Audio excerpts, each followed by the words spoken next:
Et nous voilà partis pour la troisième partie de cette vidéo sur le burn-out en français. Dans la première partie, j'ai parlé de mon expérience avec le burn-out. Dans la deuxième partie, j'ai expliqué ce que le burn-out est. J'ai parlé qu'est-ce que ça représente au niveau spirituel, qu'est-ce qu'on peut faire pour nous aider. Et donc je suis arrivée jusqu'au moment où j'ai parlé de la sophrologie et je vous disais que ce n'était pas la seule technique, mais c'est une des techniques qui moi m'a beaucoup aidée, et aussi mes apprentis en tant que sophrologue praticienne. Mais vraiment, donc je ne suis pas quelqu'un qui va vous dire qu'il n'y a que ça et rien d'autre. Au contraire, je vous conseille d'être ouvert, d'essayer plusieurs choses et de voir ce qui marche vraiment pour vous et continuer avec ça, même si c'est plusieurs techniques. Moi, par exemple, je ne faisais pas que de la sophrologie, mais je faisais aussi des méditations, des visualisations. Je travaillais sur mon enfant intérieur, sur le pardon.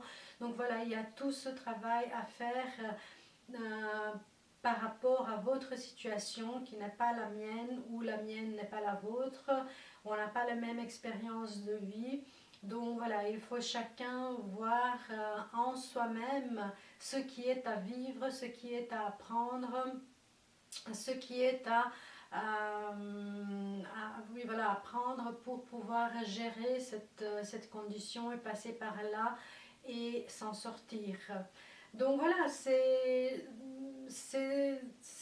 plus ou moins ce que je voulais partager sur le burn-out. J'aimerais bien adresser un petit mot à tous ceux qui, dans leur famille, proche ou plus loin, ont quelqu'un qui est en train de vivre un burn-out. Ils ont vraiment besoin de vous, ils ont vraiment besoin de votre aide, de votre soutien, de votre amitié, de votre générosité, de votre capacité de prendre soin de eux. Donc, ne les jugez surtout pas. S'ils ne sont pas en train de chercher déjà un autre travail, laissez-leur le temps, ça prend beaucoup de temps. Moi, ça m'a pris entre 5 et 8 ans avant de commencer à vraiment me sentir normale de nouveau et pouvoir recommencer à travailler pour une autre compagnie. Donc ça prend vraiment du temps et il faut leur laisser tout le temps dont ils ont besoin pour pouvoir s'en sortir, pour pouvoir se faire une raison de ce qu'ils sont en train de vivre, et ils ont vraiment besoin de vous.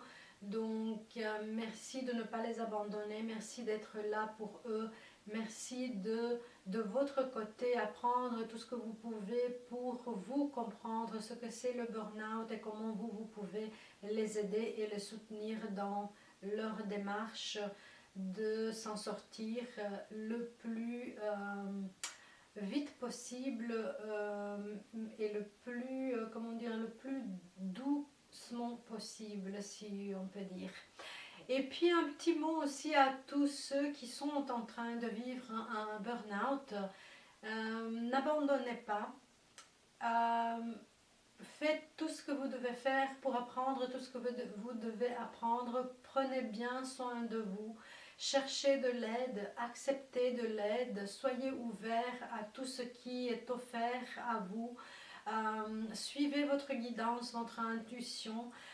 Ne vous fermez pas, surtout.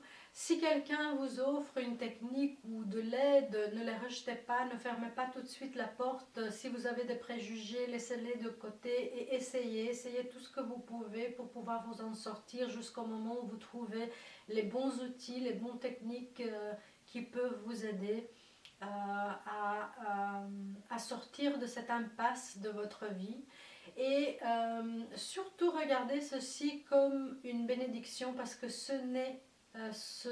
parce que c'est une bénédiction qui va vous permettre de vraiment puiser en vous-même, en vos profondeurs, à revisiter toute votre vie, toutes vos valeurs, à vraiment apprendre à prendre soin de vous-même, apprendre à vraiment vivre de ces valeurs qui sont très importantes pour vous et avoir une vision plus claire de votre vie et de votre mission sur Terre. Donc, merci d'être patient et gentil avec vous-même. Et donc, et je suis sûre que vous allez vous en sortir. Si moi je suis là aujourd'hui, vous pouvez l'être aussi. N'abandonnez pas, ayez foi et surtout soyez très très gentil avec vous.